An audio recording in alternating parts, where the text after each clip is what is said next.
you're one of the most successful entrepreneurs.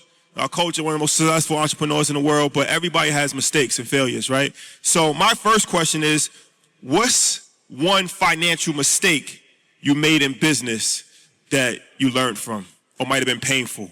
Well, along my journey and along all of our journeys, we're all going to make a mistake. And we might make two mistakes, right? But my first mistake was when I was actually 19 years old. I had just won the national championship, and I beat that dude named Bird. I don't know. You ever heard of him? And so all the shoe companies came to recruit me to sign with them.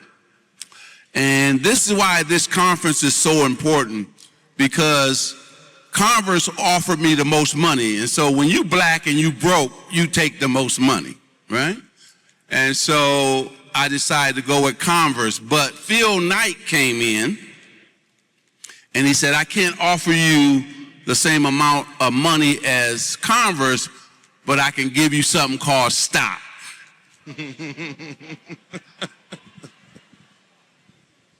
And I passed on the stock, not knowing anything about stock at 19 years old.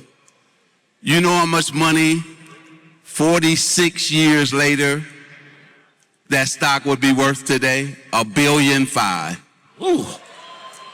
So I wish I was this Earvin back when I was 19 years old.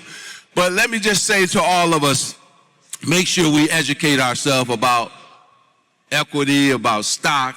You know, we want to own. And so I didn't know anything about it, but God put me in a position to make up for it, right? I'm doing okay. Well, let me just follow up on that, because that story is a crazy story. When did you realize, oh man, I might have messed up a little bit? Like, did somebody educate you like, yo, this is equity, this is stocks? Like, at what point in your journey did you realize, okay? I realized I messed up when Michael Jordan came out with Air Jordan. That's when I knew I messed up. I could have owned some of that, right? So I messed up big time. And but you know, that's what happens. You're not educated. And so now I educate myself about everything. And that was a huge mistake on my part. But also my family didn't know money. See, a lot of times you're going to be the first generation of wealth and knowing money in your family. And so it's important that you're successful so that your siblings or people in your family or friends can follow your lead. And that happened to me. Now that I'm successful, others in my family are successful as well. Yeah, you trailblazed. Everybody knows, like, we grew up in the 80s, obviously watched your Hall of Fame career, and everybody just knew that magic smile. He's the nicest guy in the world. And then you hear people who've played with you, and they said, he's the most competitive person I've ever met in life. So I wonder, how did you transition, or did you have to transition when going into the business field? Were you just as competitive, if not even more? Oh, I'm competitive right now. I don't want to lose at anything. And you take that same competitive drive that you had on the basketball court and you put it in business. Listen, I go to bed at 8 o'clock, I'm up at 4 o'clock. I work out for 2 hours, and then I'm in the office all day. I'm driven. I don't need nobody to pat me on the back or anything. I'm self-motivated. So that plays in my favor, right? And so everything that I learned as a basketball player, I've taken into business. I'm a disciplined man, right? I do all the research because I had to research my opponents back in the day. Now I research companies and businesses. And so I'm also, when you think about, I'm a perfectionist. I like to do everything the right way. And that's the key for all of us out here.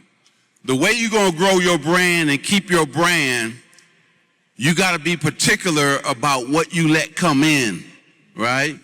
And what you put out there on social media and all that, because that goes to your brand. So I'm very, very particular about the companies I get involved in, as well as what I send out on social media, because I don't want nothing to hurt my brand or dilute my brand. It's interesting if I just ask a follow-up. When you were playing, it was obvious. The competition was, there was this guy in Chicago and there was this guy in Boston. In business, how do you look at it? Are you looking at companies? Are you looking at other entrepreneurs? Or maybe some of your contemporaries who used to play sports as not competitors, but hey, they set a benchmark, we got to go higher? Yeah, now I think when we get to this level, you cheer for Michael Jordan and his business. You cheer for Robert Smith. You cheer for any brother who or sister who is doing very, very well. See, I'm not no hater.